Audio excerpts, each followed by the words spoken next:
નમસ્તે દોસ્તો, જય માતાજી। આજે એક એવી વાત કરવાની છે કે સાંભળતા સાંભળતા તમારી આંખો ભીની થઈ જશે અને દિલમાંથી એક અવાજ આવશે, માં તો માં છે યાર, એને ક્યારેય બોજ ના સમજવું।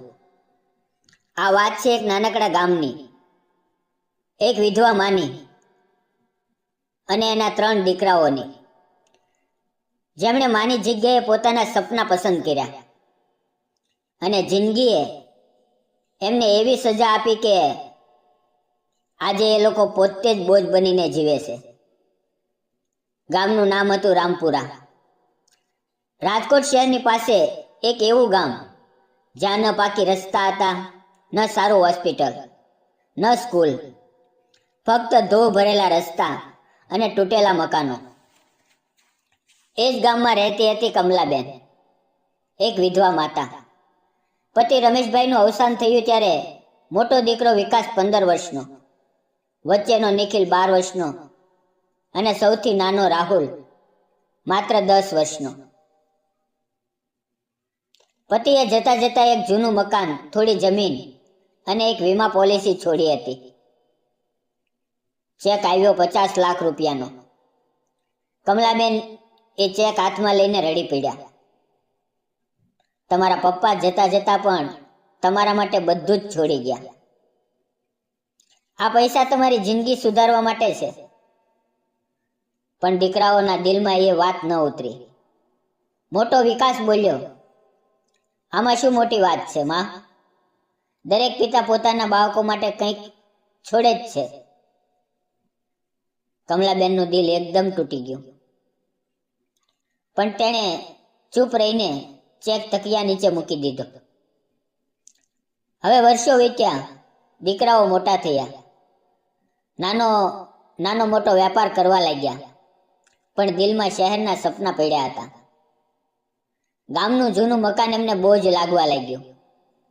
રોજ વાત થાય, જો માં ન હોત તો આપણે ક્યારના શહેર જતા રહ્યા હોત, કિરાયાનો નાનો ફ્લેટ લઈને નવી જિંદગી શરૂ કરી હોત। પણ માને એકલી છોડવાનું કોઈનું દિલ ન માનતું। કમલાબેન ઘરનું બધું કામ કરતા, રસોઈ બનાવતા, પતિની જૂની ચીજ વસ્તુઓ કાઢીને રડી લેતા। દીકરાઓને લાગતું કે એ બધું નાટક છે। પછી એક દિવસ એ આવ્યો જેનો કોઈને એનો ડર પણ નહોતો। કમલાબેનની તબિયત ખરાબ થઈ, શરીર એટલું નબળું પડી ગયું કે ચાલી પણ ન શકે, શ્વાસ ચડે। રાહુલે કહ્યું, માને અમદાવાદ શહેરની મોટી હોસ્પિટલમાં લઈ જઈએ। ડોક્ટરે બધા રિપોર્ટ જોયા અને 3 ભાઈઓને અલગ રૂમમાં બોલાવ્યા। કેન્સર છે, લાસ્ટ સ્ટેજ, ઈલાજ કરવો હોય તો ઓછામાં ઓછા 1.5 કરોડ રૂપિયા લાગશે અને ગેરંટી નથી। નહીં કરાવો તો 4-5 મહિના પણ નહીં ટકે। 3 ભાઈઓ ચૂપ થઈ ગયા। 1.5 કરોડ? એ રકમ તો એમણે જિંદગીમાં જોઈ પણ નહોતી। વીમાના પૈસામાંથી ઘણા ખર્ચાઈ ગયા હતા। વિકાસ બોલ્યો, એક બુઢી પર 1.5 કરોડ ખર્ચવા, જેની ઉંમર પૂરી થઈ ગઈ? ના, એના કરતાં એને ગામમાં આરામ કરવા દઈએ। આપણે શહેરમાં જઈને નવું જીવન શરૂ કરીએ। નિખિલે શરૂઆતમાં વાંધો લીધો, પણ વિકાસે એવી વાતો કરી કે ધીમે ધીમે બધાના દિલમાં એ જ વિચાર ઘર કરી ગયો। આપણે એમને દુઃખમાંથી મુક્ત કરી રહ્યા છીએ, એમને પણ શાંતિ મળશે અને આપણે પણ નવું જીવન શરૂ કરશું। એક દિવસ 3 ભાઈઓએ મળીને નક્કી કર્યું, માને ગામમાં એકલી છોડી દઈએ। એમને કહીએ કે શહેરમાં નોકરી મળી ગઈ છે, દર મહિને પૈસા મોકલતા રહીશું। કમલાબેનને ખબર પડી કે એમનો ઈલાજ નહીં થાય।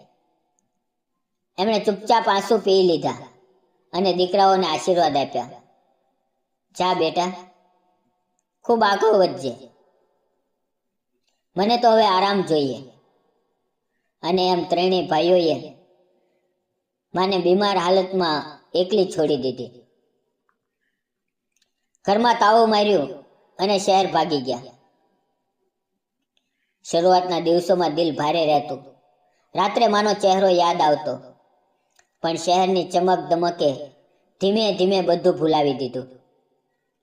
વિકાસે શહેરમાં ભાવનગરના રહેવાસી એક મોટા વેપારીની દીકરી સાથે લગ્ન કર્યા.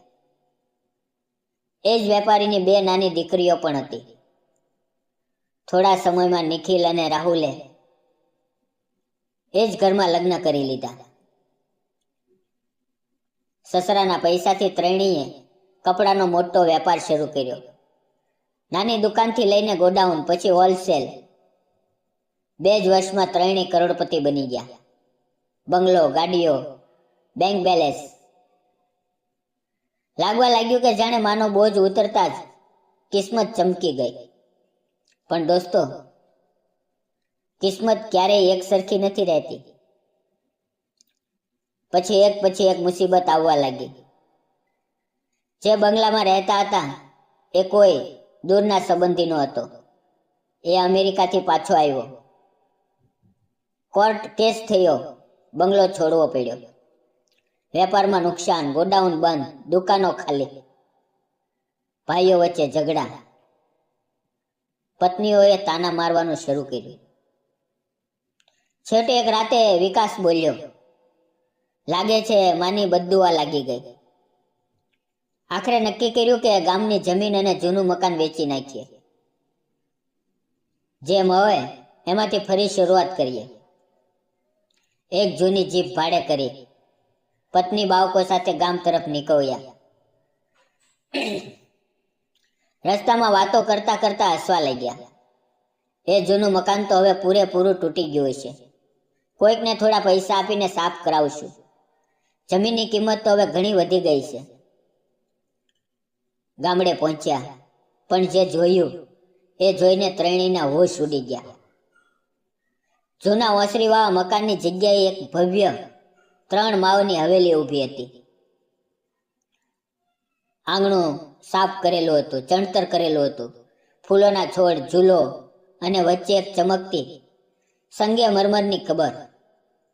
કબર પર લખેલું હતું, અહીં મારા 3 દીકરા દફન છે, જેમણે પોતાની માને બીમાર હાલતમાં એકલી છોડી દીધી હતી. ત્રણેયના પગ લડખડી ગયા. અચાનક પાછળથી એક અવાજ આવ્યો, બેટા તમે આવ્યા? પાછળ વળીને જોયું તો સામે કમલાબેન ઊભા હતા. એકદમ તંદુરસ્ત, ચહેરા પર ચમક, શાંતિ, અને એમની બાજુમાં એક પોલીસ યુનિફોર્મ વાળો જુવાન. એ જ એમનો ગુમ થયેલો મોટો દીકરો ઈશાન. કમલાબેન ધીમે અવાજે બોલ્યા, જ્યારે તમે મને બીમાર, અશક્ત જોઈને એકલી છોડીને ભાગી ગયા, એ જ દિવસે ઈશાન પાછો આવ્યો. નાનપણમાં જેને અકસ્માતમાં છીનવી લીધો હતો, એ મને શોધતો શોધતો પાછો આવ્યો. એણે મારો પૂરો ઈલાજ કરાવ્યો, મને નવું જીવન આપ્યું.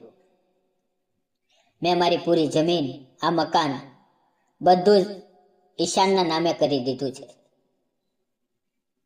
આજે અહીંયા એનું ઘર છે, એના બાળકોનું ઘર છે, મારા પૌત્ર પૌત્રીઓનું ઘર છે. અને તમે અહીંયા શું લેવા આવ્યા?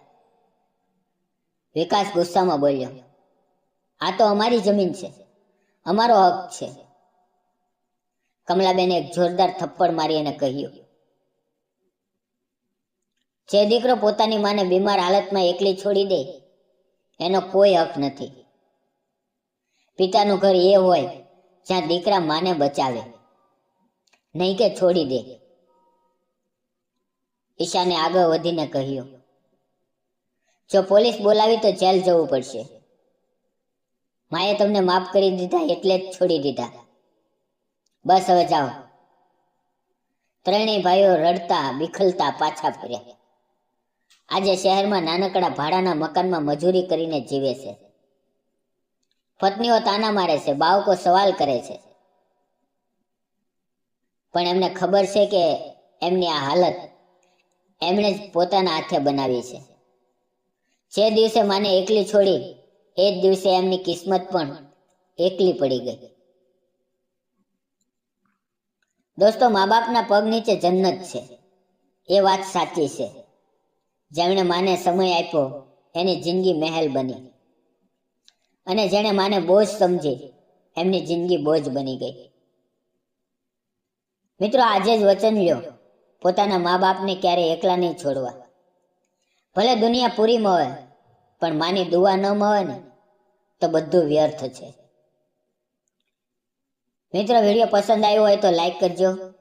જેની પાસે મા બાપ જીવે છે એ બધા શેર કરી દેજો, અને ચેનલ સબસ્ક્રાઈબ કરવાનું ભૂલતા નહીં. અને મિત્રો, તમે કયા શહેરથી, કયા ગામડેથી આ વિડીયો જોઈ રહ્યા છો તે જરૂર કોમેન્ટમાં લખજો. મિત્રો, વિડીયોમાં આવેલા નામ, પાત્ર અને ઘટના બધું જ કાલ્પનિક છે. તેનો કોઈ પણ વ્યક્તિ, જાતિ કે ધર્મ સાથે સંબંધ નથી.